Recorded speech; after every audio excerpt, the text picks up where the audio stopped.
சரி, கர்த்தருடைய வார்த்தையை கேட்க போகிறோம். நீதிமொழிகள் புஸ்தகம் 8வது அதிகாரம் 20 சொல்லுங்க. செல்லாத்தா மரியாத்தான்னு சொன்னாத்தையும் சொல்லுவீங்களா? சொல்லுங்க.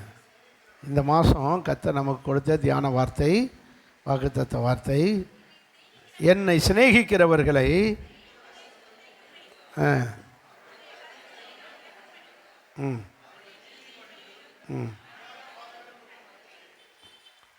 கர்த்தர் நல்லவர். அல்லேலூயா.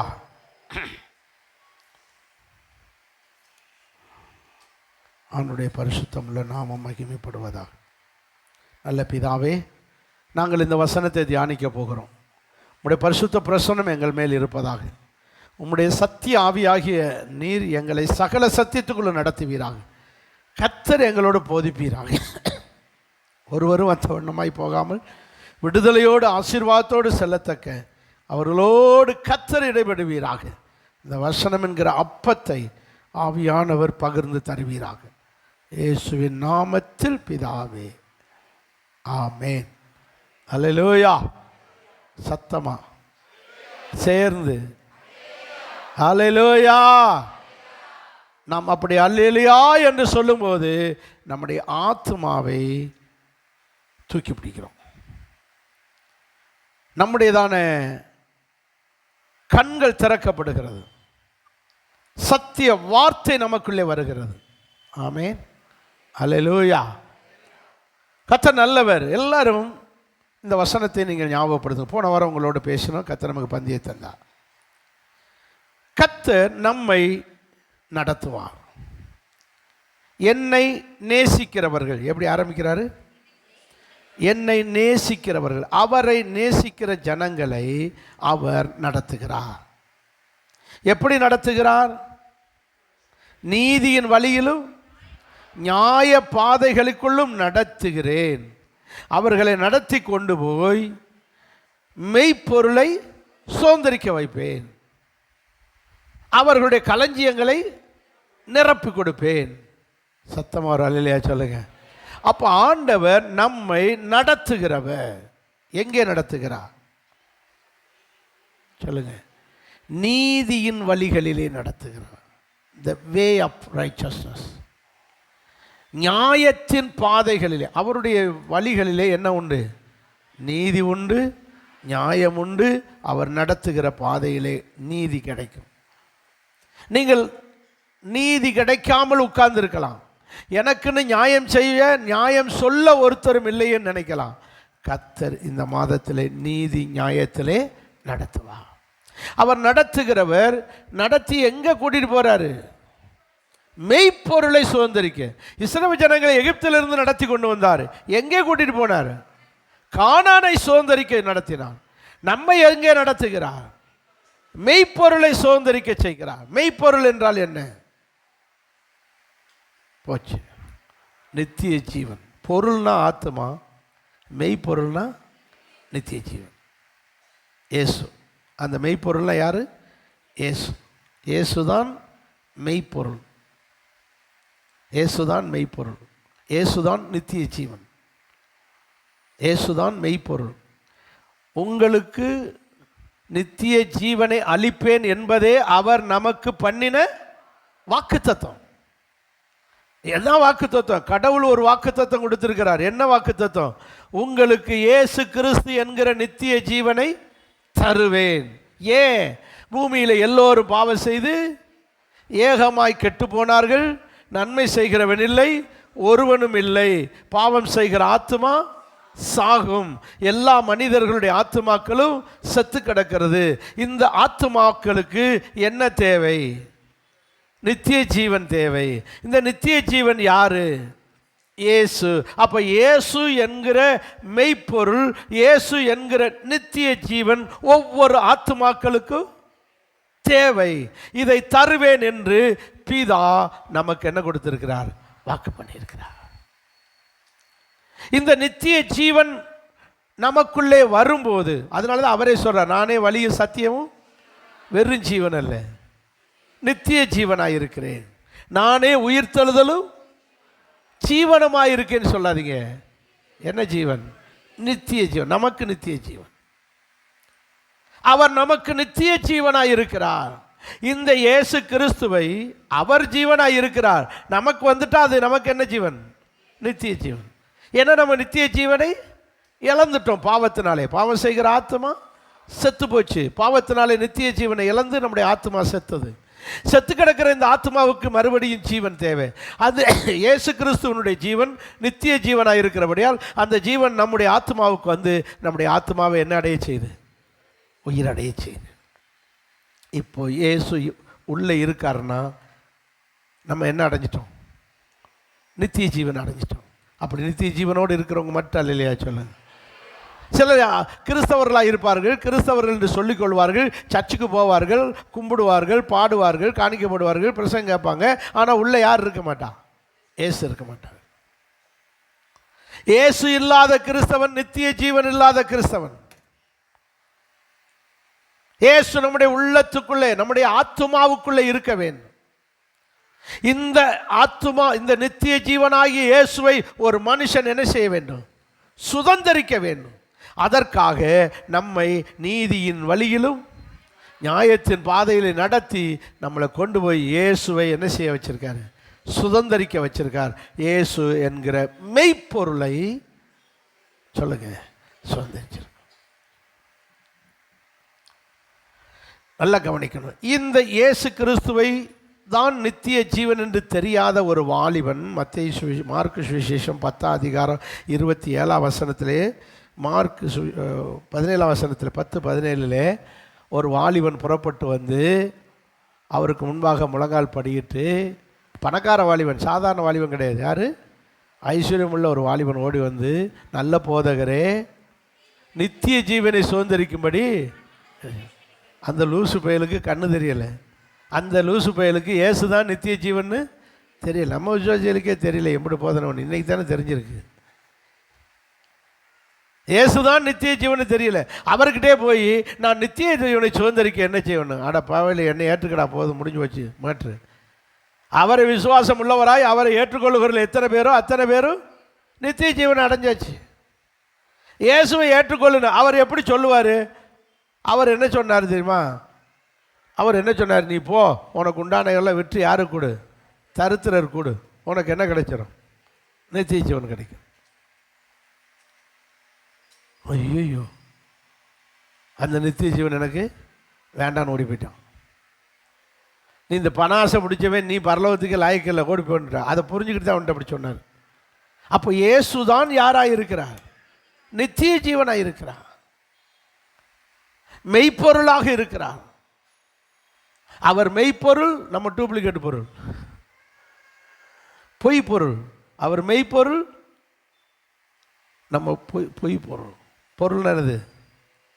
பொருள்னா என்னது? போச்சு. பொருள்னா என்னது? ஆத்மா. அவருடைய ஆத்மா ஜீவாத்மா, நம்ம ஆத்மா பாவாத்மா. என்ன பாவம் செய்கிற ஆத்மா? பாவ ஆத்மா. இந்த பாவ ஆத்மாவுக்குள்ளே ஜீவாத்மா வந்து நம்முடைய என்ன ஆத்மா ஆக்கிறாரு? ஜீவாத்மா ஆக்கிறாரு.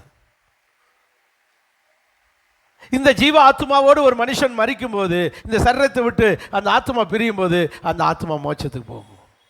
பாவ ஆத்மாவா மரிச்சா அந்த ஆத்மா எங்கே போகும்? நரகத்துக்கு போகும். இதனால தான் சொன்னார், நீ மெய்ப்பொருளை இந்த பூமியில் என்ன செஞ்சுக்க? சுதந்தரித்து நித்திய ஜீவனை பற்றிக்கொள். சரி, இந்த நித்திய ஜீவனை பற்றிக்கொள்ள என்னென்ன செய்யணும்? ஒரு 6 காரியத்தை சொன்னேன், 5 காரியமாக்குறேன், சுருக்கி சொல்கிறேன். 1, போன வாரம் சொன்னேன், ஒன்றான மெய்தேவனாகிய யோவான் 17:3 எடுத்து வாசியுங்கள். இது போன வார செய்தியவே இருந்து சொல்லிக்கிட்டு இருக்கேன். இன்னும் ஒன்றேயான மெய்தேவனாகிய உம்மையும் நீர் அனுப்பினவராகிய இயேசு கிறிஸ்துவையும், இயேசு கிறிஸ்துவை விசுவாசிப்பதே, சொல்லுங்க, ஒன்றான மெய்தேவமாகிய உம்மையும் நீர் அனுப்பி இந்த பூமியில் வந்து பாவங்களுக்காக சிலுவையில் மரித்தவராய் இருக்கிற இயேசு கிறிஸ்துவை அறிந்து கொள்ளுவதே நித்திய ஜீவன், மெய்ப்பொருளை சுதந்தரிப்பது.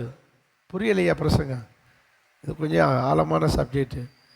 ஏன்னா ஆத்மாவை கண்ணால் பார்க்கல, நித்திய ஜீவனும் கண்ணுக்குது சொல்லுங்கள், உருவம் இல்லை, ஆத்மாவுக்கும் உருவம் இல்லை, ஒன்றும் பார்க்காதது. அதனால் நம்மளும் பேக்குன்னு முழிக்கிறோம். என்னடா இவர் சொல்கிறாரு? இந்த டீப் ஸ்டடி, ஆழமான சத்தியம். காணக்கூடாதவைகள் எல்லாம் சொல்லுங்க, காணக்கூடாதவைகள் எல்லாம் நித்தியமானது. சொல்லுங்க, நல்ல பைபிள் நிறைய படிங்க, வசனம் நிறைய படிங்க. செகண்ட் சர்வீஸ் ரொம்ப, ஃபஸ்ட் சர்வீஸில் இதே கேள்வி கேட்டேன், டான்னு ஒரு 10 பேர் சொன்னாங்க. காணக்கூடாதவைகள் எல்லாம் நித்தியமானவைகள், காணக்கூடியவைகள் எல்லாம் அநித்தியமானவைகள். உள்ளே இருக்கிற ஆத்மா காணக்கூடாதது, சரீரம் காணக்கூடாது, இது அநித்தியமானது, அழிந்து போகக்கூடியது. ஆத்மா அழியாதது. ஆனால் இந்த அழியாத ஆத்மா ஒன்று கோடி கோடி வருஷமாக நரகத்தில் கிடக்க போகுது, இல்லைன்னா கோடி கோடி வருஷமாக மோட்சத்தில் இருக்க போகுது. இது நித்திய ஜீவனை பெற்ற ஆத்மாவாக இருந்தால், இயேசுவை சுதந்தரித்து கொண்ட ஆத்மாவாக இருந்தால், இது மோட்சத்தில் இருக்கும் அழியாத தன்மையோட, இல்லைன்னா அழியாத தன்மையோட நரகத்தில் கிடக்கும். இதுதான் உண்மை, சத்தியம். நம்ம எல்லாரும் உங்களை கொண்டு போய் மோட்சத்தில் சேர்க்கறதுக்கு தான் இந்த கத்திக்கிட்டு இருக்கோம். அல்லேலூயா சொல்லுங்க, எல்லாரும் சேர்ந்து ஒரு அல்லேலூயா சொல்லுங்க. ஆண்டவர் சொல்லுகிறார், ஒன்றான மெய் தெய்வமாகிய, ஒரே தெய்வமாகிய, ஒன்லி ஒன் காட், ஒன்றான மெய் தெய்வமாகிய உம்மையும் நீர் இந்த பூமிக்கு அனுப்பி வைத்து, மரியாள் வயிற்றில் பிறந்து சிலுவையிலே மரித்து அடக்கம் பண்ணப்பட்டு உயிர்த்தெழுந்த இயேசு கிறிஸ்துவையும் அறிந்து கொள்ளுவதே சொல்லுங்க நித்திய ஜீவன். என்ன ஏன் பாஸ்டர் எங்கள் ஜீவன் எடுக்கிறீங்க, சீக்கிரம் முடிங்க, கேள்வியாக கேட்டு கொள்றீங்கள அப்படின்னு உங்களுக்கு தோணும். நித்திய ஜீவன் என்ன? இயேசு. யாரு? இயேசு. மெய்ப்பொருள்னா யாரு? இயேசு. அவரை அறிந்து கொள்ளணும், அவரை அறிந்து கொள்ளணும், அவரை அறிந்து கொள்ள வேண்டும்.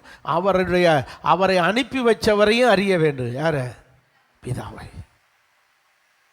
இந்த அறிவுக்காக எல்லா வேலையும் விட்டுட்டு, வேலையை ரிசைன் பண்ணிட்டு, சொத்து சுகத்தையெல்லாம் தூக்கி போட்டுட்டு வந்தவர் அப்போஸ்தலனாகிய பவுல். அவரை அறிகிற அறிவின் மேன்மைக்காக எல்லாவற்றையும் குப்பை என்று தூக்கி போட்டு ஓடியாட்டார். நீங்கள் தூக்கி போட வேண்டாம், விட்டுட்டு வர வேண்டாம், வேலையை ரிசைன் பண்ண வேண்டாம். ஒழுங்காக வீட்டில் இருந்து பைபிள் வாசிங்க, ஜெபம் பண்ணுங்க. ஞாயிற்றுக்கிழமைனா எங்கே வந்துருங்க,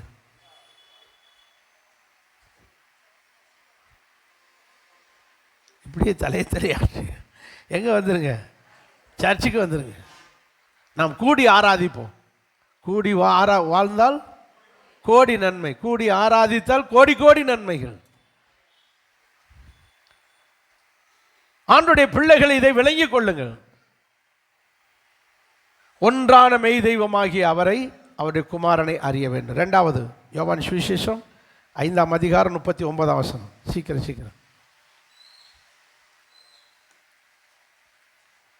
சீக்கிரம் சீக்கிரம். யோவான் சுவிசேஷம் 5ஆம் அதிகாரம் 39வது வசனம். வேத வாக்கியங்களை ஆராய்ந்து பாருங்கள்.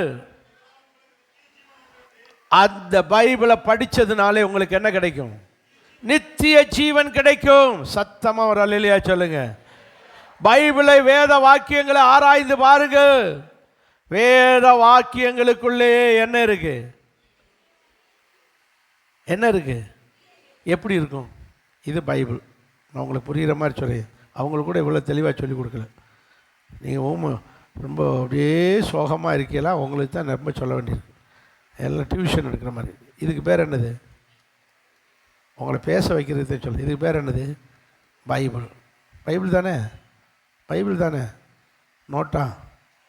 மேக்ஸ் புக்கா? சயின்ஸ் புக்கா? நோ. இது என்ன புக்கு? வேத புக்கு, வேத புஸ்தகம், வேத வாக்கியம். இதில் இருக்கிற வார்த்தைகள் எல்லாம் தேவ வார்த்தைகள். தேவன் சொன்னதை எழுதி வச்சிருக்கு. அதனால தேவ வார்த்தைகள்.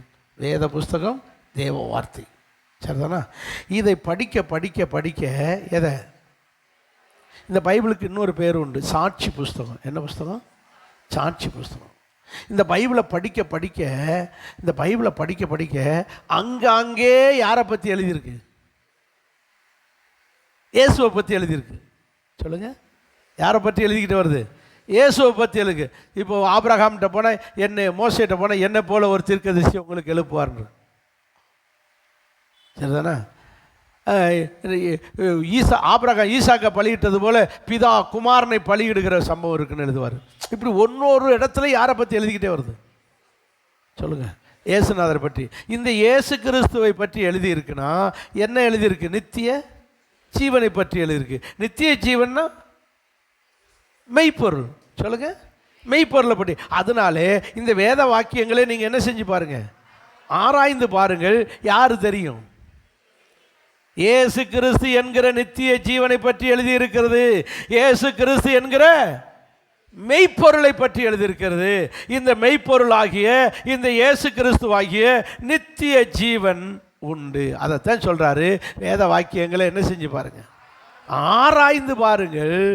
அந்த வேத புஸ்தகத்துக்குள் நித்திய ஜீவன் உண்டு. வேதத்தை வாசித்தால் நித்திய ஜீவன் சொல்லல, வேதத்தை கேட்டால் நித்திய ஜீவன் கிடைக்கு கண்டுபிடிச்சிடலாம் சொல்லல. வேதத்தை ஆராய்ந்தால் தான் தெரியும், கண்டுபிடிக்க முடியும். வேதத்தை வாசித்தா கதை மாதிரி போய்கிட்டே இருக்கும். அவர் ஆபிரகாம் இப்படி இப்படி இப்படி வாழ்ந்தார், அதுக்கு பிறகு மகன் ஈசாக்கு பிறந்தார், இப்படி இப்படி வாழ்ந்தார், அங்கே இப்படி ஒவ்வொருத்தர் மோசே இப்படி வாழ்ந்தார், தானியல் இப்படி வாழ்ந்தார், இப்படி ஒவ்வொரு கதையாக தான் இருக்கும் தெரியும். ஆனால் அந்த வாசித்த பகுதிக்குள்ளே என்ன செய்யணும்? ஆராயணும், ஆராய்ந்து பார்க்கணும். இந்த பகுதி யாரை பற்றி சொல்லியிருக்கு, இந்த வசனம் யாரை பற்றி சொல்லியிருக்கு, இந்த வசனம் எதை சொல்லுது அப்படின்னு கொஞ்சம் என்ன செய்யணும்?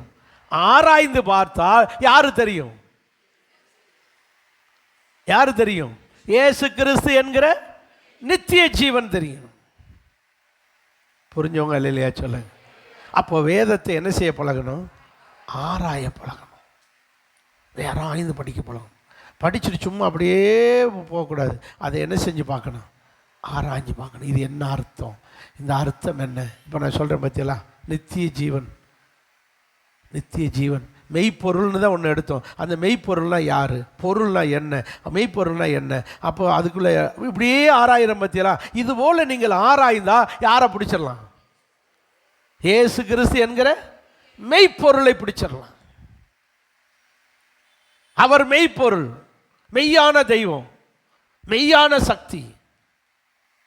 அப்போ மற்றதெல்லாம் பொய்ப்பொருள், பொய்யான தெய்வம், பொய்யான சக்திகள். இதை புரிந்து கொள்ள வேண்டும். அப்போ வேத வாக்கியங்களை என்ன செய்ய வேண்டும்? ஆராய வேண்டும். ஏன் அப்படியா? ஆனால் ஆராயறதுக்கு என்ன சொன்னால், இந்த வேத வாக்கியங்கள் எல்லாம் ஆவியாக இருக்கிறது. எப்படி சொல்கிறார் பாருங்க, வாசிங்க. யோவான் சுவிசேஷம் 6ஆம் அதிகாரம் 63ஆம் வசனத்தை பாருங்க. அடுத்த அதிகாரம் 6ஆம் அதிகாரம் 63. எப்படி?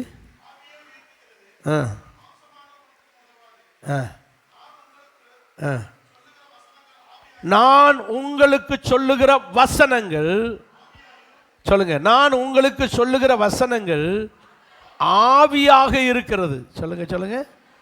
ஜீவனாக இருக்கிறது, ஆவியாக இருக்கிறது, உயிராக இருக்கிறது. அப்போ இந்த வேத வாக்கியத்துக்கு என்ன இருக்கு? உயிர் இருக்கு, ஆவியா இருக்கு. ஸ்பிரிட், ஸ்பிரிட் ஆவியாக இருக்கிறது. இது வெறும் சாதா புஸ்தகமாக பார்க்காதீங்க. நம்ம பிள்ளைய பள்ளிக்கூடத்துக்கு போயிட்டு வந்து வச்சு படிச்சுக்கிட்டு இருக்கீங்களே, maths book, science book, history, geography, social புக்குன்னு, அப்படி புக்குகளில் இந்த புஸ்தகத்துக்கு என்ன உண்டு? ஸ்பிரிட், ஆவியாக இருக்கிறது. அதனால தான் இந்த புஸ்தகத்தை யாரும் அழிக்க முடியவில்லை. அதனால தான் இதை படிக்கிறவர்கள் மனம் திரும்புகிறார்கள், இதை படிக்கிறவர்கள் திருந்துகிறார்கள், இதை படிக்கிறவர்கள் பயப்படுகிறார்கள். அப்படித்தானே சொல்லியிருக்கு. ஏன் வேத வசனத்துக்கு நடுங்குகிறவனையே போச்சு. ஏசாயா 59:2 போச்சு. என் வசனத்துக்கு நடுங்குகிறவனையே நோக்கி பார்ப்பேன். இப்படி இருக்கிறாங்களே இந்த சபையார். 59 62 எடுத்த வாசிங்க டக்குன்னு. பாஸ்டர் போச்சு 66:2 66:2 கடைசி பகுதி. கர்த்தர் சொல்லுகிறார், சிறுமைப்பட்டு ஆவியிலே நொறுங்குண்டு. இப்போ எல்லாரும் சொல்லுங்க, வெறும் வசனம் சொல்லாதீங்க, அப்படி வாசிங்க சேர்த்து. என்ன சொல்லுங்க? ஆண்டவர் சொல்றாரு, என் வசனத்துக்கு நடுங்குகிறவனையே. சினிமா வசனம் இல்லை, எந்த வசனத்துக்கு?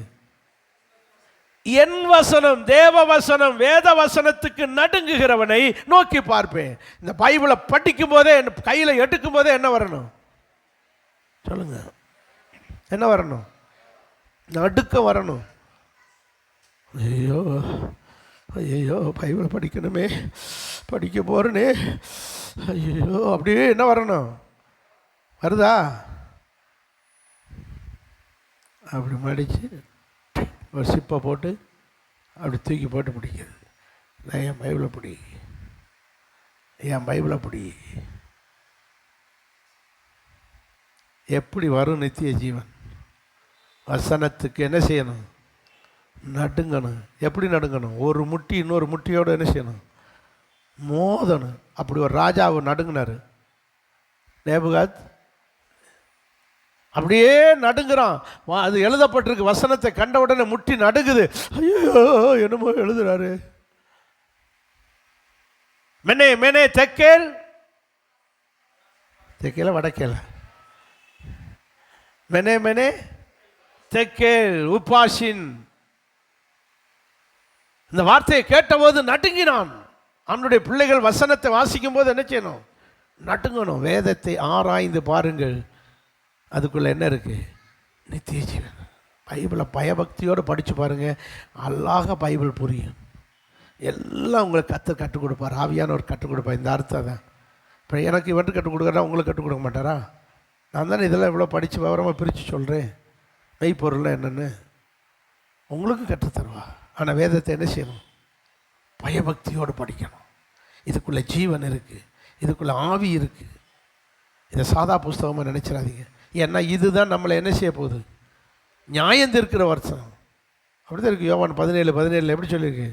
நான் சொன்ன வசனமே உங்களை நியாயந்திருக்கும். 17:17 12:47 இல்லையா? 12:47 தானே? எடுப்பா, டக்குன்னு எடுத்து படக்குன்னு வச்சு கடக்குன்னு வை.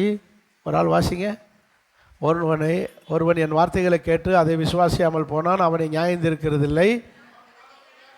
நான் உலகத்தை நியாயந்திருக்க வராமல் உலகத்தை ரட்சிக்க வந்தேன். அடுத்த வசனத்தில், என்னை தள்ளி என் வார்த்தைகளை ஏற்றுக்கொள்ளாதவனை நியாயந்திருக்கிற ஒன்று இருக்கிறது. சொல்லுங்கள், எல்லாரும் வாசிங்க. நான் சொன்ன வசனமே அவனை கடைசி நாளில். அப்போ என்னது இது? ஜட்ஜு, உச்ச நீதிமன்ற நீதிபதி யாரு? வசனம். இந்த வசனமே நம்மளை கடைசி நாளில் என்ன செய்யும்? நியாயம் தீர்க்க போகுது. ஆண்டவர் ஓரமாக உட்காந்துருவார். அவரே சொல்லிட்டார், நான் நியாயம் தீர்க்க மாட்டேன், நான் அன்னைக்கு ஓரமாக தான் சேரில் உட்காந்துருப்பேன், ஆனால் நான் சொன்ன வசனம் தான் உங்களை நியாயம் தீர்க்கும். The Bible will be the judge. இந்த வேத வாசியங்கள் உங்களுக்கு ஜட்ஜாக இருக்க போகிறது. அப்படின்னா இந்த வேத வசனத்துக்குள் என்ன இருக்கிறது? நித்திய ஜீவன் இருக்கு. இதை ஒழுங்காக படிக்கணும். இன்னைக்கிலேருந்து பைபிளை ஒழுங்காக படிக்க ஆரம்பிங்க. நீங்கள் தியானித்து பாருங்கள், அதுக்குள்ளே என்ன இருக்குது? நித்திய ஜீவன் இருக்குது. மூணாவது வாசிங்க. யோவான் சுவிசேஷம் 12:50. ஒன்றான மெய்தேவனாகிய அவரையும் அவர் அனுப்பினவராகிய இயேசு கிறிஸ்துவையும் என்ன செய்ய வேண்டும்? அறிந்து கொள்ள வேண்டும். 2வது வசனத்தை என்ன செய்ய வேண்டும்? ஆராய்ந்து பாருங்கள், என்ன கிடைக்கும்? நித்திய ஜீவன். 3வது 12:50. அவருடைய கட்டளை நித்திய ஜீவனாய் இருக்கிறது என்று அறிவேன். அவருடைய கட்டளை நித்திய ஜீவனாய் இருக்கிறது என்று அறிவேன். அப்போ அவருடைய கட்டளையிலே என்ன இருக்கிறது? சொல்லுங்க.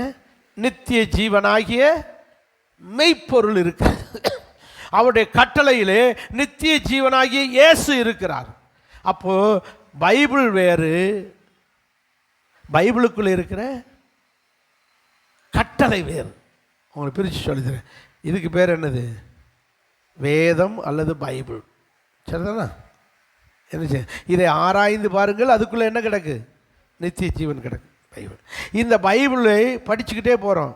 அப்படியே ஆபிரகாம் எப்படி வாழ்ந்தார், ஆதாம் எப்படி வாழ்ந்தார், ஏனோக்கு எப்படி வாழ்ந்தார், எங்கெங்கெல்லாம் போனார், அப்படியே பார்க்குறோம். ஈசாக்கு, அப்படி எல்லாத்தையும் படிச்சுக்கிட்டே வரோம். அவங்க வாழ்க்கையில் இயேசு செஞ்ச நன்மையை பூரா என்ன செஞ்சுருக்கு? எழுதியிருக்கு. அப்போ கிட்டத்தட்ட இது புஸ்தகத்துக்கு இன்னொரு பேர் சாட்சி புஸ்தகம். என்ன புஸ்தகம்? சாட்சி புஸ்தகம். ஏன்னா மோசே சாட்சி சொல்கிறது போல் அவருடைய நடந்த சம்பவத்தை பூரா சாட்சி என்ன செஞ்சுருக்கு? எழுதியிருக்கு. தாவீதுக்கு என்னென்ன நன்மை செஞ்சார் அது பூரா எழுதியிருக்கு. தாவீது இன்றைக்கி உயிரோடு இருந்தால் வந்து அவர் சாட்சியாக சொல்லுவார். அவர் சொல்கிறது போல் எதில் எழுதியிருக்கு? அதனால இந்த புஸ்தகத்துக்கு என்ன பேர்? பரிசுத்தவான்களுடைய சாட்சி புஸ்தகம். இந்த பைபிள் வேறு, இதுக்குள்ளே சில கட்டளை வச்சிருக்காரு. இதை இதெல்லாம் செய்யுங்க, இதை இதெல்லாம் செய்யாதீங்க. அதுக்கு பேர் தான் என்னது? கட்டளை, கட்டளை, கற்பனை என்ற 2 வார்த்தை இருக்குது. கட்டளைனாலும் ஒன்று தான், கற்பனைனாலும் ஒன்று தான். பிரமாணம், பிரமாணம், கட்டளை, கற்பனை. மொத்தத்தில் இங்கிலீஷ் பைபிளில் போனால் ஒரே வார்த்தை கமாண்ட்மெண்ட். என்னது? கமாண்ட்மெண்ட். 10 கமாண்ட்மெண்ட், 10. இந்த கட்டளைகளிலே என்ன இருக்கிறதா? போச்சு. கட்டளைகளில் நித்திய ஜீவன் இருக்கிறது என்று அறிவேன். அப்போ இந்த கட்டளைகளுக்குள்ளே நித்திய ஜீவன் இருக்கிறது. அப்போ இந்த கட்டளையை ஒழுங்கா படித்து அதை கை கொண்டா நம்ம என்ன அடைஞ்சிடலாம்? புரிஞ்சவங்க இல்லையா சொல்லுங்க. 3வது மெய்ப்பொருளை சுதந்தரிக்க, நித்திய ஜீவனை சுதந்தரிக்க என்ன செய்ய வேண்டும்? கட்டளைகளை அறிந்து அதை என்ன செய்ய வேண்டும்? கை கொள்ள வேண்டும். முதல்ல சொன்னேன், ஒன்றான மெய் தேவனாகிய அவரையும் அவரை அனுப்பினவராகிய இயேசுவை அறிந்தால் எதை அடைஞ்சிடலாம்? மெய்ப்பொருளாகிய நித்திய ஜீவனை சுதந்தரிச்சிடலாம். 2வது சொல்கிறாரு, வேத வாக்கியங்களை ஆராய்ந்து பாருங்கள். அதுக்குள்ளே என்ன இருக்கிறது? ஆராய்ந்தீங்கன்னா நித்திய ஜீவனை என்ன செஞ்சிருவீங்க? சுதந்தரிச்சிருவீங்க, மெய்ப்பொருளை சுதந்தரிப்பீங்க. 3வது சொல்கிறாரு, இந்த வேத வாக்கியங்களுக்குள்ளே என்ன இருக்குது? பிரமாணங்கள் இருக்குது, சட்டதிட்டங்கள் இருக்குது, அல்லது கட்டளைகள் இருக்குது. இந்த கட்டளைகளை அறிந்து அதை கை கொண்டாலே போதும். நீங்கள் எதை சுதந்தரிச்சிடலாம்? எதை சுதந்தரிச்சிடலாம்? அல்லேலூயா சொல்லுங்க. வலது கை வைத்து அல்லேலூயா சொல்லுங்க. பஸ் சர்வீஸில் இப்படித்தான் ஒருத்தர் தூங்கினார். நான் அவர் தூங்குறாரு நினச்சி நான் பாட்டில் என்ன சொன்னேன், எல்லோரும் சேர்ந்து வலது கையை வைத்து அல்லேலூயா சொல்லுங்கன்னு அப்படியே வலது கையை வைத்து அல்லேலூயா சொன்னார். ஆட்ட பாவி மனுஷன், இந்த தூக்கத்துக்குள்ளேயும் நான் சொன்னது கரெக்டாக என்ன செஞ்சுருக்கு? கேட்டிருக்கு பாரு. வலது கை கரெக்டாக வைத்து அல்லேலூயா சொல்லிவிட்டாரு. எனக்கு நான் ஆச்சரியமாக போச்சு. நான் நல்லா தூங்கி விழுகிறாரு. கத்திரிக்காய் இந்தாங்க 1/2 கிலோ, தக்காளி 1/2 கிலோ வாங்கி போடுங்க, எல்லாம் நிறுத்து போட்டுக்கிட்டே இருக்காரு. நல்லா நிறுத்து போட்டுறது தெரியுது, நல்லா நிறுக்கிறது தெரியுது. தெரிஞ்சுதான் கேட்டேன். இவர் வலது கையை உயர்த்துறாரு, இவருக்கு அசிங்கப்படுத்தி விட்டுருன்னு அல்லேலூயா சொல்ல மாட்டார்னு நினச்சி வலது கை உயர்த்து அல்லேலூயா சொல்லுங்க. டபக்குன்னு வலது கையை உயர்த்தினார் பாருங்க, அல்லேலூயான்னு. ராஜபாளைய விசுவாசிகள் இருக்காங்களே, டேஞ்சரான நாட்டு, விவரமான நாட்டு. ரைட். வேத வாக்கியங்களுக்குள்ளே என்ன இருக்குது? கட்டளை இருக்குது. அந்த கட்டளையை ஒரு ஒழுங்காக அறிஞ்சு கை கொண்டாலே போதும். எதை அடைஞ்சிடலாம்? மெய்ப்பொருளாகிய நித்திய ஜீவனை சுதந்திரிச்சிடலாம். சுதந்திரிப்பீர்கள், மெய்ப்பொருளை சுதந்திரிச்சிடலாம். இப்போ எது கட்டளை? சுருக்கமாக ஒரு 2 3 அப்படியே ஒரு சுருக்கமாக சொல்கிறேன். வாசிப்போமா? வாசிங்க. மத்தேயு சுவிசேஷம் 28ஆம் அதிகாரம் 19ஆம் வசனத்துக்கு. நீங்கள் புறப்பட்டு போய், நீங்கள் எடுத்துக்கிற மாட்டீங்க. இன்றைக்கி மத்தேயுனா எங்கே? புதிய ஏற்பாடு தேடுறீங்க, பழைய ஏற்பாடு தேடுறீங்க? வாசிங்க. ஆகையால் நீங்கள் புறப்பட்டு போய் சகல ஜாதிகளை சீஷராக்கி பிதா குமாரன் பரிசுத்தாவின் நாமத்தில் ஞானஸ்நானம் கொடுத்து அவர்களுக்கு உபதேசம் பண்ணுங்கள். இதோ உலகத்தின் முடிவு பரியந்தம் சதா நாட்கள் நான் உங்களோடு கூட இருக்கிறேன். ஆமேன்னு சொல்லுங்கள். இல்லை அதுக்குமே நான் சொன்னதையும் சொல்கிறேன். ஒரு 3 கட்டளை இருக்குதுக்குள்ள. என்ன கட்டளை இருக்குது? 3 கட்டளை. முதல் கட்டளை, நீங்கள் புறப்பட்டு போய் சகல ஜாதிகளை யாராக்குங்கள்? சீசராக்குவது. The make disciple, be disciple, make disciple. சீசரா இருங்கள். போச்சு, கேலண்டர் மறந்துட்டிய. கேலண்டரில் போட்டாவை பார்க்குறது, படத்தை பார்க்குறது, வசனத்தை பார்க்குறது ஒழிய என்ன ஒரு தடிச்ச எழுத்துல ஒன்று போட்டு விட்டுருக்காரே பாஸ்டர். என்னது? சீசராக இருங்கள், சீசர்களை ஆக்குங்கள். சீசர்னா என்ன? சீசர்னா சீசரு. அதில் என்ன இருக்குது சீசரு? இப்படி கேள்வியெலாம் கேட்காம சொல்லுங்கள் பாஸ்டர் சீக்கிரம் பிரசங்கத்தை அப்படின்னு நீங்கள் சொல்லலாம். ஆனால் அதை தெரியாமல் போகக்கூடாது. சீசர்னா என்ன? ஒரு குருவை பின்பற்றுகிறவனுக்கு பேர் சீசர். ஒரு குருவை பின்பற்றுகிறவனுக்கு பேர் சீசர். நாம் இயேசு என்கிற குருவை நாம் பின்பற்றுகிறபடியால் நாம் இயேசுவுக்கு யாராக இருக்கிறோம்? சீசராக. சரிதானா? ஒரு ஒரு ஒரு குருவை பின்பற்றுகிற போல நம்ம இயேசுவை குருநாதராக ஏற்றுக்கொண்டு அவரை பின்பற்றுகிறபடியால் நாம் இயேசு கிறிஸ்துவுக்கு யாராக இருக்கிறோம்? சீசராக இருக்கிறோம். ஸோ நீங்கள் சீசராக இருந்தால், சீசர் என்றால் அந்த குருவை பின்பற்றுகிறவர்கள். குருவை பின்பற்றுகிறவர்கள், குருவுக்கு கீழ்ப்படிந்து குரு சொல்கிறபடியெல்லாம் செய்கிறவங்களுக்கு பேர் தான் என்னது? சீசர்கள். இப்போ என்ன சொல்கிறாரு? நீங்கள் புறப்பட்டு போய், நீங்கள் சீசராக இருந்தால் போதாது, நீங்கள் புறப்பட்டு போய் சகல ஜாதிகளையும் என்ன செய்யுங்க? சீசர் ஆக்குங்கள். புறப்பட்டு போய் யாரையாவது ஒரு ஆளை என்ன செஞ்சிருங்க? சீசர் ஆக்கிருங்க. ஆக்கியிருக்கீங்களா? உங்களால் யாராவது ஒரு ஆளாவது இயேசுவை பின்பற்றுகிற சீசராக மாற்றிருக்கீங்களா? நானே வந்தது பெரிய காரியம், இன்னும் எங்கிட்ட என்ன மாற்றிக்கிட்டு. நான் சீசராக இருப்பதே பெரிய காரியம் நினைக்காதீங்க. நீங்கள் சீசராக இருங்கள். நீங்கள் மற்றவர்களை என்ன செய்யுங்க? பக்கத்து வீட்டுக்காரங்க, பழகிறவங்க, கூட தண்ணிக்கு வர்றவங்க, தண்ணி எடுக்கிறவங்க, சமைக்க காய்கறி வாங்க மார்க்கெட்டுக்கு கூட வர்றவங்க, எங்கெங்கே உங்களுக்குன்னு ஒரு ஃப்ரெண்டு இருப்பாங்க இல்லையா, ஏதாவது ஒரு ரூபத்தில், அவங்கள யாராக்குங்கள்? உங்களைப் போல இயேசு கிறிஸ்துவை பின்பற்றுகிற சீசராக்குங்கள். இது நம்முடைய டியூட்டி. நாம் இந்த கட்டளையை என்ன செய்ய வேண்டும்? சீசராக்குகிற கட்டளையை நிறைவேற்றுங்க. அப்படி நிறைவேற்றினாலே உங்களுக்குள்ளே என்ன வந்துடும்? நித்திய ஜீவன் வந்துடும். நீங்கள் மெய்ப்பொருளை சுதந்திரிச்சுடுவீங்க. அப்போ ஒரு கிறிஸ்தவ, நீங்கள் அல்லேலூயா சொல்லுங்க. அல்லேலூயா. கண்ணை மூடாதீங்க. நான் பிரசங்கம் ஜெபத்தில் மட்டும்தான் என்ன செய்யணும்? கண்ணை மூடணும். மற்ற நேரம்லாம் என்ன செய்யுங்க? கண்ணை தரங்க. நம்ம என்ன செய்கிறோம்? மற்ற நேரம்லாம் கண்ணை திறந்துட்டு பிரசங்க நேரம் கண்ணை மூடுறோம். ஜெபத்தில் கண்ணை திறந்தே பார்த்துக்கிட்டு இருக்கிறது. அல்லேலூயா சொல்லுங்க. நிறைய சாப்பிட்டு வந்துட்டீங்களோ? அதுதான் சாப்பிடாம வரணுன்றது. சரி, அல்லேலூயா சொல்லுவோமாக. கவனமாக இருங்க. ஏன்னா நான் கஷ்டப்பட்டு சொல்லித்தரேன். அப்போ சீசரை என்ற சீசராக்குறது என்ற கட்டளையை நீங்கள் கை கொண்டு பாருங்கள்.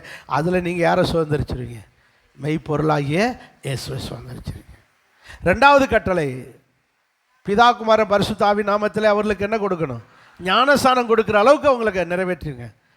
இவங்க என் மூலம்தான் என்ன கொண்டு இருக்காங்க? சீசராகி ஞானஸ்நானம் எடுத்துட்டாங்க. இந்த கட்டளையும் கை கொள்ளுங்க.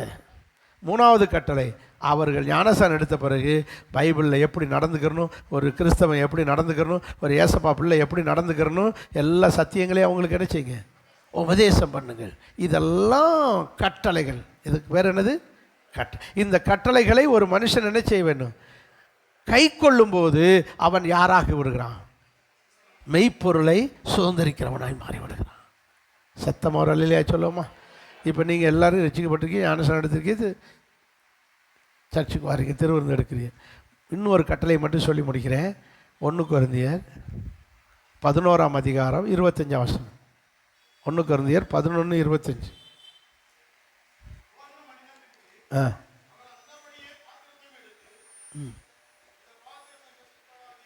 போஜனம் பண்ணின பின்பு பாத்திரத்தை எடுத்து, இந்த பாத்திரம் என் இரத்தத்தினால் ஆகிய புதிய உடன்படிக்கையாக இருக்கிறது.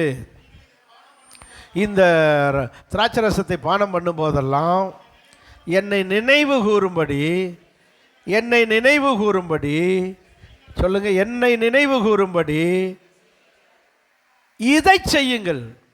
எப்படி சொல்றாரு? நல்லா ஒவ்வொரு வார்த்தையிலும் அர்த்தம் இருக்கும், கவனமாக வாசிக்கணும். எதை செய்யுங்கள்?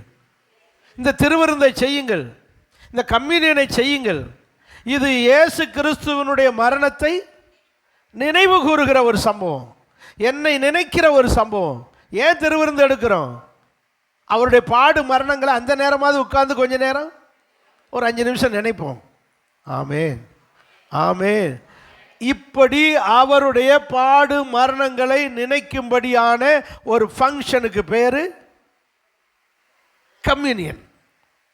இதை கண்டிப்பாக செய்யுங்கள். எப்படி சொல்றாரு? கட்டளை. இதை செய்யுங்கள் என்று கட்டளை கொடுத்திருக்கிறார். சில சபைகள் ஆதி திருச்சபையில் வார வாரம் கம்யூனியன். இன்னைக்கு ரோமன் கத்தோலிக்க சபையில் சொல்லுங்க, வார வாரம் கம்யூனியன். அது ஈஸியான கம்யூனியன், அது கம்யூனியனே கிடையாது. இந்த இவ்வளோ தண்டியில் ஒரு பேப்பர் மாதிரி இருக்கும், பேப்பர் மாதிரி ஒன்று இருப்போம். அதை ஒவ்வொருத்தரும் வர வர எவன் வெத்தலை ஓட்டு வந்திருக்கான், எவன் பாக்கு வச்சுக்கிட்டு வந்திருக்கான், வாயில் 50 பேரும் கண்டுபிடிக்கிறதுக்கு வாயை திறக்க இவர் ஃபாதர் என்ன செய்வார்? வாயில் வச்சு வச்சு விட்டுருப்பார். பல்லு வழக்காமல் வந்திருக்க ஊத்த நாய் வாங்கிட்டு போ, இது வாயில் வச்சு விடுவார். ஆனால் அதுக்கு அவங்க சர்ச்சுக்கு அந்த கம்யூனியன் மெத்தட், அவங்க ஒரு மெத்தடில் ஃபாலோ பண்ணுறாங்க. அப்படி கூடாது. அந்த ரத்தம்ன்றது எது? திராட்சை ரசம். அதை ஃபாதரே குடிச்சிடுவார். வெறும் இதை குடித்தா எப்படி இருக்குன்னு கொஞ்சம் ஆல்கஹாலை கலந்து அவர் அதை குடிச்சிக்கிறார். அப்படி தான் குடிக்கிறோம். ஒரு திருவிருந்து அப்படியே எடுத்து போட்டிருக்காங்க, வீடியோ போட்டிருக்காங்க. ஃபாதர் குடிச்சிட்டு அப்படியே போதையாகி உட்காந்துக்கிட்டு இருக்கார். இன்னொரு ஃபாதர் நடத்திக்கிட்டு இருக்கார். ஃபாதர் இவர் தூங்கி அப்படியே விடுகிறார். போதை தாங்க முடியாது. ஜனங்க பூரா என்ன வாங்கிக்கிட்டு இருக்காங்க? திருவிருந்துக்கு அவங்க வச்சுருக்க பேர் நன்மை. என்ன பேர்? நன்மை. முத எடுத்து அதுக்கு பேர், பரவாயில்லையே விவரமாக சொல்கிறீங்களே, கத்தோலிக்காரங்க இருக்கீங்களா? ரைட்டு. முத எடுத்து அதுக்கு பேர் புது நன்மை. அப்புறம் வாரம் எடுத்தால் பழைய நன்மை, அதுக்கு பேர் புது நன்மை. வாரம் எடுத்தாச்சுன்னா அதுக்கு பேர் பழைய நன்மை. இப்படி நன்மை ஜனங்களுக்கு, தீமை ஃபாதருக்கு. ஏன்னா அவர் எதை குடிச்சிக்கிட்டு இருக்காரு? இப்படி அவங்க கத்தோலிக்க திருச்சி. இது அல்ல உண்மையான திருவிருந்து. அவருடைய பாடுகளை நினைக்கணும். அது யாருக்காக சிலுவையில் தொங்கினார், யாருக்காக இவ்வளோ அடி வாங்கினார், யாருக்காக இவ்வளோ ரத்தம் சிந்தினார், இதையெல்லாம் நினச்சி உணர்ந்து எடுக்கிறதுக்கு பேர் தான் திருவிருந்து. கட்டளை, என்னை நினைவு கூறும்படி இதை செய்யுங்கள். இன்னும் நம்ம விசுவாசிகள் திருவிருந்து எடுக்காமல் இருந்தீங்கன்னா நீங்கள் கட்டளை என்ன செய்யலைன்னு அர்த்தம், கை கொள்ளலை. நீ கட்டளை கை கொண்டு பாருங்கள், அதுக்குள்ளே என்ன இருக்கிறது? நித்திய ஜீவன் இருக்கிறது. வாசிங்க அந்த வசனத்தில் பாருங்கள், அந்த வசனத்தை பாருங்கள். யோவான் சுவிசேஷம் 6ஆம் அதிகாரம் 54ஆம் வசனத்தை பாருங்கள்.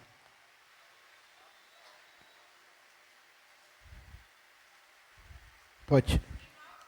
என் மாம்சத்தை புசித்து என் ரத்தத்தை பானம் பண்ணுகிறவனுக்கு நித்திய, சொல்லுங்க.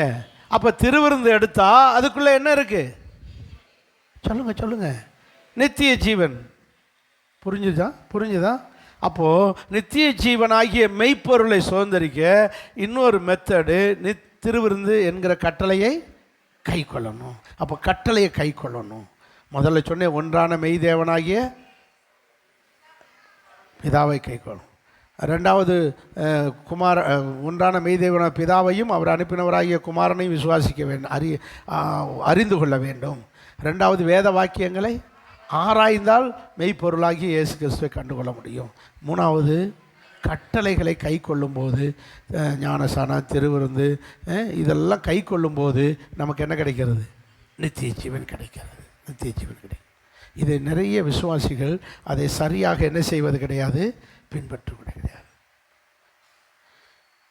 இந்த திருவிருந்தை தகுதியோடு புசிக்க வேண்டும். தகுதி இல்லாமல் இருக்கிறது என்ன செய்யணும்? அதை புசிப்பதற்கு என்ன வேண்டும்? குவாலிஃபிகேஷன் தேவை. எல்லாரும் புசிக்க முடியாது, எல்லாருக்கும் நித்திய ஜீவன் கிடையாது. வாசிங்க 30ஆம் வசனம், அதே 11 அதிகாரம் 1 கொரிந்தியர் 11:30.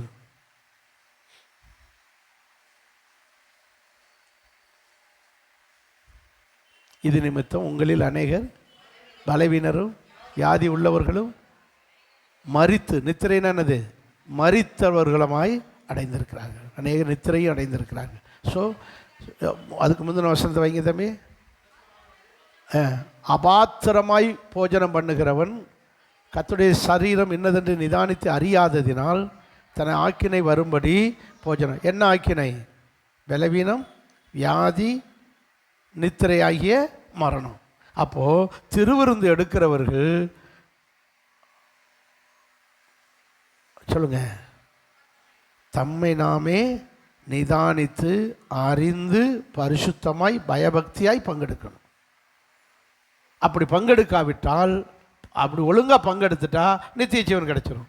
ஒழுங்காக பங்கெடுக்கலைன்னா பலவீனம் வரும், வியாதி வரும், மரணம் வரும். ஸோ திருவிருந்துக்குள்ளே இவ்வளவு காரியம் அடங்கி இருக்கு. ஆனால் ஒழுங்காக மாதம் மாதம் என்ன செய்யணும்? கட்டளையை கை கொள்ளணும். ஸோ கர்த்தருடைய பிள்ளைகளாக இருக்கிற இந்த மெய்ப்பொருளை சுதந்திரிக்க நாம் இப்படி கட்டளைகளை என்ன செய்வோமாக கை கொள்ளும். 4வது ஒரு காரியம் வாசிங்க. யோவான் சுவிசேஷம் 6ஆம் அதிகாரம் 40ஆம் வசனம்.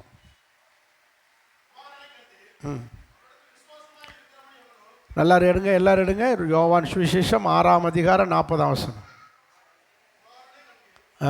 குமாரனை கண்டு, நல்ல ப்ரொனவுன்சியேஷன் கரெக்டாக சொல்லுங்க. குமாரனை கண்டு அவரிடத்தில் விசுவாசமாய் இருக்கிறவன் எவனோ அவன் நித்திய ஜீவனை அடைவதுண்டு. சத்தமாக ஒரு அல்லேலூயா சொல்லுங்க. இப்போ இயேசு கிறிஸ்துவை காண வேண்டும், அவரை விசுவாசிக்க வேண்டும். என்ன கிடைச்சிடும்? இன்றைக்கி நிறைய பேருக்கு இயேசு கிறிஸ்துவை பார்க்க முடியல. கண்ணு என்ன செஞ்சு கிடக்கு? ஒரு ஆளுக்கு ஒரு பொருள் தெரியலைன்னா என்ன அர்த்தம்? கண்ணு குருடாக இருக்குன்னு அர்த்தம். கண்ணு தெரியலைன்னு அர்த்தம். எப்போ கண்ணு தெரியாமல் போச்சு? 2 கொரிந்தியர் 4:4. 2 கொரிந்தியர் 4:4. உங்கள் கண்ணை குருடாக்குனது யார்? என் கண்ணெல்லாம் நல்லா இருக்குது ஃபஸ்ட்டு, கண்ணாடி இல்லாமல் தானே வாசிக்கிறேன். நீங்கள் என்னத்துக்கு? உங்களுக்கு இன்னொரு கண் இருக்குது, 3வது கண், நெற்றிக்கண். சிவனுக்கு இருக்கிறது நெற்றிக்கண், நமக்கு இருக்கிறது மனக்கண். சொல்லுங்கள் சொல்லுங்கள். சிவனுக்கு இருக்கிறது சொல்லுங்கள். இந்து சிவன் யாருன்னு தெரியுமில்ல? இந்து சாமி, இந்துக்கள் கும்புற சாமி. அதுக்கு பேர் என்னது? சிவன். சிவனுக்கு என்ன இருக்கான்? நெற்றிக்கண் இருக்குன்னு சொல்கிறாங்க. நம்ம யாரும் மாற்றல, அந்த ஆளையே தெரியாது நமக்கு. அதனால தெரியாது. அவருக்கு நெற்றிக்கண். நமக்கு என்ன இருக்குது? சொல்லுங்கள். போச்சு. என்ன கண் இருக்குது? வாசிங்க, வசனம் புரியும். தேவனுடைய சாயலாக இருக்கிற கிறிஸ்துவின் மகிமையான சுவிசேஷத்தின் ஒளி அவிசுவாசிகளுக்கு பிரகாசமாக இராதபடிக்கு இப்பிரபஞ்சத்தின், இந்த உலகத்தின், இப்பிரபஞ்சம்னா இந்த உலகத்தின் தேவனாக இருக்கிற, தேவன் என்று நம்பப்படுகிற பிசாசானவன் அவருடைய மனக்கண்ணை, சொல்லுங்கள், என்ன கண்ணு? அப்போ ஒவ்வொரு மனுஷனுக்குள்ளே என்ன கண்ணு இருக்குது? நம்ம எல்லோரும் 3 கண்ணு இருக்குது. சிவனுக்கு மட்டும் இந்த 3 கண்ணு நினச்சிக்கிட்டு இருக்காங்க. உண்மையிலே யாருக்கு இருக்குது? ஒவ்வொரு மனுஷனுக்கும் கண்ணு இருக்குது. எத்தனை கண்ணு? 3 கண்ணு. இந்த கண்ணு, அப்புறம் இன்னொரு கண்ணு. என்ன கண்ணு? மனக்கண். இந்த கண் தேவனை கண்டு கொள்ளுகிற கண். எது தெய்வம், எது தெய்வம் இல்லை, எது உண்மை, எது பொய், இதை கண்டுபிடிக்கிற கண்ணு தான் இது. சொல்லுங்க, மனக்கண். அப்படி ஒரு கண் இருக்கா பாஸ்டர்? நெஞ்ச ஹார்ட், ஓப்பன் ஹார்ட் சர்ஜரி பண்ணாலும் உள்ளே இருந்துக்கு தெரியாது. இப்படி நெஞ்சுக்கு அந்த கண் வெளியே தெரியாத கண். அந்த கண் ரொம்ப முக்கியமான கண். இந்த கண்ணுக்கு பேர் என்ன கண்? மனக்கண். இந்த கண் கடவுளை கண்டு கொள்ளுகிற கண். சாத்தானானவன், சாத்தான்னு சொல்லாமல் எப்படி சொல்லிக்கு? இப்பிரபஞ்சத்தின் தேவன். அதெல்லாம் அவனுக்கு இருக்கு தேவன்ற பட்டம். அதனால தான் எல்லாரும் இந்துக்கள் அவங்கள யாருங்க? சாமி. எங்கள் சாமி உங்கள் சாமி, எங்கள் தெய்வம் உங்கள் தெய்வம், எங்கள் சாமி உங்கள் சாமின்றாங்க. அவனை அவர்களுக்கு யாரா தெரியுது? சாமி. நமக்கு பேய். சொல்லுங்க, நமக்கு எது? இப்போ பாம்பு இருக்கு இல்லையா? ஹலோ, என்ன பாருங்கள், இதுக்கு பேர் என்ன? பாம்பு. சக்தியின் வடிவம் பாம்பு. அத்தமும் நித்தமும் அதை நம்பு, அப்பப்போ உன்னை கொத்தும். சரி, சக்தியின் வடிவம் என்னது? பாம்பு. இந்த பாம்பு இந்துக்களுக்கு எதா இருக்கு சொல்லுங்க? சாமி. நமக்கு சொல்ல மாட்டேன்றீங்களே. உங்களுக்கு பாம்பு என்னது? சாத்தான், பேய். சாத்தான் நமக்கு பேய், அவங்களுக்கு சாமி. சரிதானா? இதே போல் அவங்களுக்கு அது சாமி, நமக்கு பேய். சரிதானா? ஏன்னா அது ஒரு பக்கம் போக வேண்டாம், அந்த சைடே போக வேண்டாம். இந்த பிசாசானவன் அவர்களுக்கு தேவனாய் இருக்கிறான். அந்த தேவனானவன் இந்த ஜனங்களுடைய மனக்கண்ணை குருடாக்கி வச்சிருக்கான். இப்படி குருடாக்குறது யாரு கண்ணை குருடாக்குவான்? இயேசுவை விசுவாசியாதவர்களை. பாருங்க, அவிசுவாசிகளாகிய அவர்களுடைய பிரகாசமாயிர. அப்ப இயேசுவை விசுவாசிக்காதவர்களுடைய கண்களை எல்லாம் என்ன செய்யாக்கிறான்? குருடாக்கி வச்சிடான். இயேசுவை விசுவாசிக்கிறவர்களுக்கு மனக்கண் தெளிவா இருக்கும். அல்லையா? சொல்லுங்க பார்க்கலாம். இப்போ மறுபடியும் சொல்கிறேன். அப்போ இயேசு கிறிஸ்துவை கண்டு அவர்தான் உண்மையான தெய்வம் என்று கண்டு அவரை என்ன செய்ய வேண்டும்? விசுவாசிக்க வேண்டும். உலக மக்களுக்கு அது தெரிய வேண்டும். இப்போ முஸ்லீம்கள்னா கவனிக்கிறீங்களா? அல்லையா? சொல்லுங்க. முஸ்லீம்களுக்கு இயேசு யாருன்னு பார்க்குறாங்க? ஒரு நபி. நபின்னு தீர்க்கதரிசி. ஏதோ வந்த தீர்க்கதரிசிகளில் ஒரு எலியா எலிசா மாதிரி ஒரு தீர்க்கதரிசின்னு தான் நினைக்கிறாங்களே ஒழிய அவரை தேவகுமாரனாக, அவரை இரட்சகராக, நம்முடைய பாவத்துக்கு போக்க சிலுவையில் மரித்தவராக அவரை என்ன செய்ய மாட்டாங்க? விசுவாசிக்க மாட்டாங்க. ஆனால் இயேசுவை கண்டார்கள். யாராக காண்கிறார்கள்? ஒரு தீர்க்கதரிசியாக காண்கிறார்கள் ஒழிய அவரை இந்துக்களுக்கு அதுவும் ஒரு சாமி. நம்ம சாமி 14 முனியாண்டி, இசைக்கு முனியாண்டி, மாடன், வைரவன், முருகன், திருப்பதி, இப்படி இருக்கிறது போல் அவர் ஒரு சாமி. அவங்க 10 சாமியோட 11 சாமியாக வச்சுக்கிறாங்க. அவ்வளோதான் நினைக்கிறாங்களோ ஒழிய இவர் தான் இரட்சகர் என்று அவருடைய கண்கள் அறியக்கூடாதபடி அவருடைய மனக்கண்ணை குருடாக்கி வச்சார். கிறிஸ்தவங்கிட்ட வாங்க. இந்த கத்தோலிக்க கிறிஸ்தவங்க அப்படியே என்ன செய்கிறாங்க? இயேசுநாதரை விட யாரை விசுவாசிக்கிறாங்க? மரியாதை விசுவாசிக்கிறாங்க. அதனால இயேசுநாதர் இது இம்புடுக்கான சிலையாக செஞ்சு அந்த அம்மா கையில் கொடுத்து உட்கார வச்சிட்டாங்க. அந்த அம்மா இயேசுனார் இன்னும் கைக்குள்ளே தான் கிடக்காரு, இம்புடுக்கானா கிடக்காரு. கேட்டால் இன்ஃபன்ட் ஜீசஸ். அவர் இன்னும் இன்ஃபண்டாக இருக்கவே, இன்னும் அவர் பெரிய ஆளாகவே ஆக விட மாட்டேன்றாங்க. கத்தோலிக்கரைக்கு அப்படியே அமைக்க வச்சுருக்காங்க. அவங்களுக்கு முழு உருவத்தில் யார் தான் தெரியுது? மாதா மட்டும்தான். அருள் நிறைந்த மாதிரியே நீதான் நீதான் நீதான். இதை சொன்னால் அவங்க என்ன சொன்னாங்க? தாய் இல்லாமலா பிள்ளை வந்துச்சு, அதனால் எங்களுக்கு எது தான் முக்கியம்? தாய் தான் முக்கியம். கலெக்டர் சும்மாவா வந்துட்டார்? தாய் இல்லாமல வந்தார். போங்க கலெக்டர் அம்மாட்டே போய் கையெழுத்து வாங்குங்க. உங்கள் குறைகளை பூரா கலெக்டர் அம்மாட்ட சொல்லுங்கள். கலெக்டர் அம்மா கையெழுத்து போட்டால் சொல்லுமா? அருள் நிறைந்த மாதிரியே வாழ்க. இப்படி அவருடைய கண்களை என்ன செஞ்சு வச்சிருக்கான்?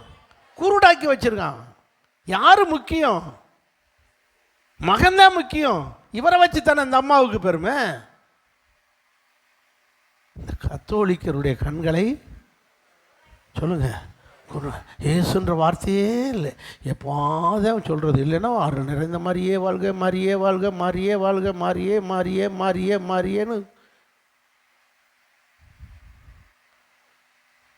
நீங்கள் எப்போ வேர்க்கடலை வாங்கி சாப்பிட்டாலும், நிலக்கடலை வாங்கி சாப்பிட்டீங்கள, யாரை நினச்சிக்கங்க? இந்த கத்தோலிக்க கிறிஸ்தவங்களை நினச்சிக்கங்க. நம்ம என்ன செய்கிறோம்? உள்ளே இருக்கிற பருப்பை திங்கிறோம். அவங்க என்னடா நாட்டான் தோலோடு சேர்த்து திங்கிறாங்க. அதில் மெயினாக பருப்பை விட்டுட்டு எதைத்தான் மெயினாக திங்கிறாங்க? ஏன்னா தாய் இல்லாமலையா பிள்ளை வந்துச்சு, தோல் இல்லாமல, கூடு இல்லாமல பருப்பு வந்துச்சு, தின்னு வயிற்று வலி வந்து சாவு.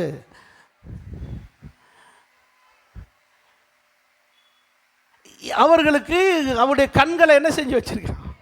குருடாக்கி வச்சிருக்கான். இந்த கத்தோலிக்கர்கள் தோலோட திங்கிறவங்க கடலை பருப்பை.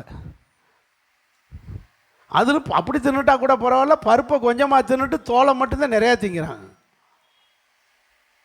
இப்படி கிறிஸ்தவருடைய கண்களை குருடாக்கி வச்சிருக்கான். நீங்களோ இயேசு கிறிஸ்துவை கண்டு அவரை சரியாய் விசுவாசிக்கணும். இதுதான் நான் சொல்கிறேன். கிறிஸ்தவங்க ரொம்ப தெளிவாக இருக்கணும், தெளிவாக இருக்கணும். நம்ம ஆண்டவரை விசுவாசித்தால் அவருக்குள்ளே என்ன இருக்கிறது? வாசிங்க 47 வசனம். அதே 6 அதிகாரம் என்னடாச்சு? யோவான் 6:47. என்னிடத்தில் விசுவாசமாய் இருக்கிறவன் நித்திய ஜீவன் உண்டு என்று. அப்ப இயேசு கிறிஸ்துவை விசுவாசித்தால் அவனுக்கு என்ன கிடைக்கும்? விசுவாசிக்கிறவங்க மட்டும் அல்லையா சொல்லுங்க. நீங்கள் இயேசுவை விசுவாசிக்க வேண்டும். இயேசுவை மட்டும் விசுவாசிக்க வேண்டும். கூட்டோடு திங்கக்கூடாது. அல்லேலூயா. பருப்பத்தை திங்கணும். பருப்புலையே அது என்ன செய்யுது? மேலே தோலை கூட பிதிக்கி எடுத்து ஊதி விட்டுட்டு தின்னுக்கிட்டு இருக்கோம் நாங்கள். ஆமேன்னு சொல்லுங்கள். ஆமேன். பருப்பு தான் முக்கியம். இயேசு தான் முக்கியம். இயேசுவை விசுவாசிக்க வேண்டும். விசுவாசித்தால் அவருக்குள்ளே என்ன இருக்கிறது? மெய்ப்பொருளாகிய நித்திய ஜீவன் இருக்கிறது. எனக்கு நிறைய பேருக்கு அந்த ரகசியம் தெரிய மாட்டேன். ஆக இந்த விசுவாசத்துக்காக போராடணும். ஆண்டவரை விசுவாசிக்க விடாதபடி போராட்டம் வரும். இந்த விசுவாசத்தை காத்துக்கொள்ளணும். விசுவாசத்துக்கு பவுல் சொல்கிறாரு, என் விசுவாசத்தை என்ன செய்தேன்? காத்துக்கொண்டேன். விசுவாசத்துக்காக என்ன செய்யணும்? போராடணும். சாத்தான் வந்து ஆண்டவரை கும்பிடுறியே, இப்படி அவர் மேலே விசுவாசமாக இருக்கே, நீ கும்பிட்டு என்னத்தை கண்ட அப்படி சொல்லுவான். யோபு மனைவி மூலமாக வந்து சொன்னது மாதிரி, யோபு மனைவி மூலமாக சொல்கிறான் பற்றிலாம். யோபு மனைவி சொல்கிறா, இந்த ஆண்டவரை கும்பிட்டு என்னத்தை கண்ட? தோத்திரம் சொல்லி என்னத்தை கண்ட? தேவனை தூஷித்து ஜீவனை விடும், சர்ச்சுக்கு போகிறதை விடும், நம்மள்கிட்ட பைபிள் வாசிக்கிறதை விடும், ஜெபம் பண்ணுறதை விடும், சர்ச்சுக்கு போகிறதை விடும், போய் தான் என்னத்தை கண்ட? நம்ம சர்ச்சுக்கு வந்த ஒரு குடும்பம் இப்போ வரல. அப்போ அவங்கள பார்க்க நாங்கள் போனோம். போய் கேட்டோம், என்ன இந்த ஃபேமிலி வரல, என்ன விஷயம்? அவங்களுக்கு நம்ம சர்ச்சுக்கு வந்தாலே ரொம்ப சோதனையாக இருக்கும். அவங்க இப்போ சிஎஸ்ஐக்கு போகிறாங்க. சிஎஸ்சி எங்கே அவங்கள்ட்ட. அப்போ நான் சொன்னேன், ஒரு சர்ச்சுக்கு போனதுக்கே சோதனை வருதுன்னா, அப்போ நான் சொன்னேன், சோதனை வருதுன்னா நீ ஆண்டவரை விட்டு என்ன செஞ்சுருக்காயின்னு அர்த்தம்? விலகி இருக்காயின்னு அர்த்தம். ஒரு தகப்பன் தன் பிள்ளையை கூட்டிகிட்டு போகிறான். அவங்க அப்பா கூட இருக்கும்போது அவன் நாய்க்கு பயப்படுவானா? தெரு நாய் வந்து எங்கள் அப்பா கையை பிடிச்சிருக்கேன், என்னை ஒன்றும் செய்யாதுன்னு போவான். அவன் கையை விட்டுட்டு கொஞ்சம் பின்னாடியே வரான் விளையாண்டுக்கிட்டே. அப்புறம் அவங்க அப்பா போயிட்டார், ஒரு 5 அடி முன்னாடி போயிட்டார். அப்புறம் இன்னும் ஒரு 5 அடி பின்னாடி வரான், 10 அடி. அப்படி வரும்போது அவங்க அப்பா முன்னாடி போகிறாரு. திரும்பி பார்க்குற, வாடா சீக்கிரம் வாடா, வண்டி கிண்டி வரப்போகுது, நாய் ஏதாவது வாடா சீக்கிரன்றாரு. நீ போ, நான் வந்துக்கிட்டே இருக்கேன்ல அப்படின்னு. முன்னாடி போயிட்டார், 10 அடி 20 அடி முன்னாடி போயிட்டார். இவன் வர்றது மாதிரி தெரியலை. அங்கிட்டிருந்து என்ன வந்துச்சு? ஒரு நாய் வந்துச்சு. நாயை கண்ணோன்னு எப்பா துள்ளிக்கிட்டு ஓடி ஆறான். ஏன் உனக்கு நாய் வருது? உனக்கே இந்த பதட்டம், உனக்கே இந்த கூக்குரல். எப்போ எதுக்கு இந்த கூக்குரல்? நீ தகப்பனை விட்டு சொல்லுங்க தூரமாக நிற்கிற. நீ ஆண்டவரை விட்டு தூரமாக இருந்தால் இந்த சோதனைலாம் உனக்கு வரும். நீ ஆண்டவர்கிட்ட நெருங்கிக்கிட்டா, அவர் கையை பிடிச்சிருக்கும்போது ஒரு பதட்டமும் வராது, ஒரு பயமும் வராது. என் அப்பா என்னோட இருக்கிறாருன்னு நாய் குலைக்குமா? நாய் குலைக்குமா? பேய் வருமா? சோதனை வருமா? ஒரு முறைச்சாருன்னா ஓடிராது. இதிலிருந்து விளங்கி கொள்ளுங்கள், நாம் விசுவாசித்தவர்களாய் அவரை அவரை அவரை விசுவாசிக்கிறவர்களாய் இருக்க வேண்டும். கண்டால் போதாது, அவர் என்ன செய்ய வேண்டும்? விசுவாசணும். விசுவாசத்துக்காக என்ன செய்யணும்? போராடணும். விசுவாசத்தை என்ன செய்யணும்? காத்துக்கொள்ளணும். அல்லையா சொல்லுங்க. கடைசியாக ஒன்று சொல்லி முடிக்கிற வாசிங்க. 6ஆம் அதிகாரம், ரோமருக்கு எழுதின நிருபம் 6ஆம் அதிகாரம் 22ஆம் வசனம். முக்கியமான வசனம், இதை மட்டும் வாசித்து முடிச்சிடறேன். ரோமர் 6ஆம் அதிகாரம் 22ஆம் வசனம். நீங்கள் பாவத்திலிருந்து விடுதலையாக்கப்பட்டு தேவனுக்கு அடிமையானதினாலே பரிசுத்தமாகுதல் உங்களுக்கு கிடைக்கும் பலன். பரிசுத்தமாகுதலால் உங்களுக்கு கிடைக்கும் பலன் முடிவோ. ஏதாவது புரிஞ்சுதா? அவளும் தெரிஞ்ச வார்த்தை தான், தெரியாத வார்த்தையே கிடையாது. ஆனால் ஒன்றுமே சொல்லுங்க, ஏதாவது புரிஞ்சுதா? கண்ணை கட்டி காட்டில் விட்ட மாதிரி இருக்கும். இப்படித்தான் என் பைபிள் புரியாது. இப்போ சொல்லுங்கள், பாவத்திலிருந்து விடுதலையாக்கப்பட்டு அது தெரியுது, தேவனுக்கு அடிமையானதுனால் அதுக்கும் தெரியுது, பரிசுத்தமாகுதல் அதுக்கும் தெரியுது, உங்களுக்கு கிடைக்கும் பலன் தெரியுது, அப்புறம் முடிவு இதில் எது தெரியாது?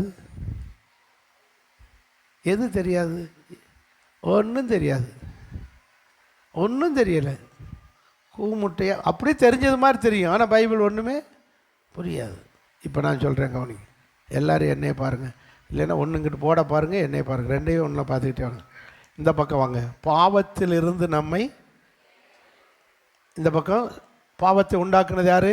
சாத்தான். அப்போ சாத்தான் பாவம், சொல்லுங்கள். இந்த பக்கம் சாத்தானும் பாவம். இவன்கிட்ட இருந்து என்ன செஞ்சாச்சு? விடுதலை ஆகிடுச்சு. விடுதலையாகி இங்கிட்டு வர்றோம். இந்த பக்கம் யார் இருக்கா? தேவன். யார்? தேவன். அடுத்து என்னது? பரிசுத்தம். ஏன்னா இந்த பக்கம் பாவம், இந்த பக்கம் பரிசுத்தம். புரியுதா? சாத்தான் பாவம், தேவன் பரிசுத்தம். இதில் இருந்து விடுதலையாகி இங்கே வந்தாச்சு. இவன்கிட்ட அடிமையாக இருந்தோம், சாத்தானுக்கும் பாவத்துக்கும் அடிமையாக இருந்தோம். அதிலிருந்து என்னாச்சு? விடுதலையாகி இப்போ தேவனுக்கும் பரிசுத்தத்துக்கும் அடிமையாயாச்சு. அப்படி தானே? தேவனுக்கு அடிமையானதினால், இன்னொரு பக்கம் பரிசுத்தத்துக்கு அடிமையானதினால், இங்கே இருந்து விடுதலையாகி இங்கே வந்து அடிமையாயிடுச்சு. முடிவு என்ன சொல்லுங்க? அப்போ தேவனுக்கு அடிமையாய் வாழ்ந்து பரிசுத்தமாய் வாழ்ந்தால் எதை அடைஞ்சிடலாம்? இவ்வளோதாங்க. நித்திய ஜீவன் அடையணும். அதுக்கு என்ன வழி? இங்கே அடிமையாக இருக்காத, யார்கிட்ட? பாவத்துக்கு அடிமையாக இருக்காத, சாத்தானுக்கு அடிமையாக இருக்காத. இந்த பக்கம் விடுதலையாகி இந்த பக்கம் வந்துடுப்பா. நீ தேவனுக்கு அடிமையாயிரு, நீ பரிசுத்தமாயிரு, உனக்கு என்ன கிடைச்சிரும்? இவ்வளோதான் பிரசங்கம். முடிஞ்சு வச்ச பாயிண்ட். இப்போ புரிஞ்சுதான்? இப்படி சிம்பிளாக புரிய வைக்கிறதுக்கு தான் யார் தேவைப்படுது? இதை விட சண்டே கிளாஸ் யாரும் நடத்த முடியாது. இவ்வளோதான் மேட்ரு. நீ தேவனுக்கு அடிமையாயிரு, பரிசுத்தமாகுதாயிரு, பரிசுத்தமாக வாழ்ந்தாயினா முடிவு உனக்கு என்ன கிடைக்கும்? நித்திய ஜீவன் கிடைக்கும். மெய்ப்பொருளை சுதந்திரிச்சிடலாம். ஸோ ஆண்டுடைய பிள்ளைகள் நாம் பரிசுத்தமாக இருப்போம், தேவனுக்கு அடிமையாக இருப்போம், மெய்ப்பொருளாகிய நித்திய ஜீவனை சுதந்திரிப்போம். எழுந்திருப்போம்.